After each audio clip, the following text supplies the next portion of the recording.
আপনি কি জানেন, একবার স্বয়ং প্রভু জগন্নাথ দেব পূজারীদের ওপর অত্যন্ত ক্ষুব্ধ হলেন একজন গরিব ভক্তের মালা প্রভুকে নিবেদন করা হয়নি বলে।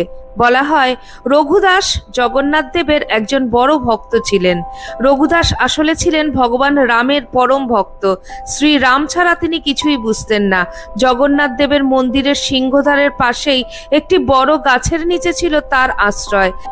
একদিন উনি প্রভু জগন্নাথ দেবের মন্দিরে প্রবেশ করলেন। প্রভু জগন্নাথ দেবের সামনে তিনি শ্রী রামচন্দ্র, লক্ষ্মণ এবং মাতা সীতার দিব্য দর্শন লাভ করলেন। এই দৃশ্য দেখে রঘুদাসের বিশ্বাস হলো যে প্রভু জগন্নাথ দেব আর তার ইষ্ট শ্রী রামচন্দ্র এক, অভিন্ন। রঘুদাসের প্রভুর প্রতি ভক্তি সখার প্রেমে পরিণত হলো। তিনি প্রভুকে মনে মনে নিজের সখা ভাবলেন। একদিন রঘুদাস একটি বাগানে অনেক রং বেরঙের ফুল দেখলেন। মনে মনে ভাবতে লাগলেন, সখার জন্য এই ফুল দিয়ে মালা গেঁথে পরালে সখাকে খুব সুন্দর লাগবে। যা ভাবা তাই কাজ।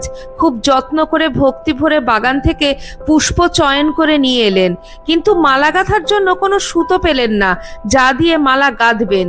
চোখে পড়ল একটি কলা গাছ। কলা গাছের ছাল দিয়ে সুন্দর করে সুতো বা দড়ি বানিয়ে চমৎকার একটি মালা গাঁথলেন। তার মনে সখার প্রতি প্রেম ছিল প্রগাঢ়, কিন্তু মন্দিরের নিয়ম ছিল অত্যন্ত কঠোর। তিনি সেই মালা মন্দিরের গর্ভগৃহে নিয়ে এলে পূজারীগণ সেই মালা প্রভুকে নিবেদন করতে অস্বীকার করলেন, কারণ কলা গাছের ছালের তৈরি মালা মন্দিরে অপবিত্র মানা হতো। রঘুদাসের মন ভেঙে গেল। সেই মালাটি নিয়ে কাঁদতে কাঁদতে নিজের আশ্রয়ে ফিরে এলেন। প্রভু সখার কষ্ট দেখতে পারলেন না। রাতে প্রধান পূজারীজিকে স্বপ্নে দেখা দিয়ে কঠোর স্বরে বললেন, তোমরা রঘুদাসের মালা অস্বীকার করে আমার সখার, আমার প্রতি প্রেমের অপমান করেছ।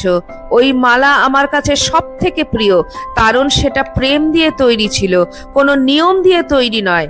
আমার সখা এখন না খেয়ে দে নিজের আশ্রয়ে কেঁদেই চলেছে। যতক্ষণ সেই মালা সখার থেকে নিয়ে এসে আমায় পরানো হবে, আমি কোনো পুজো স্বীকার করব না।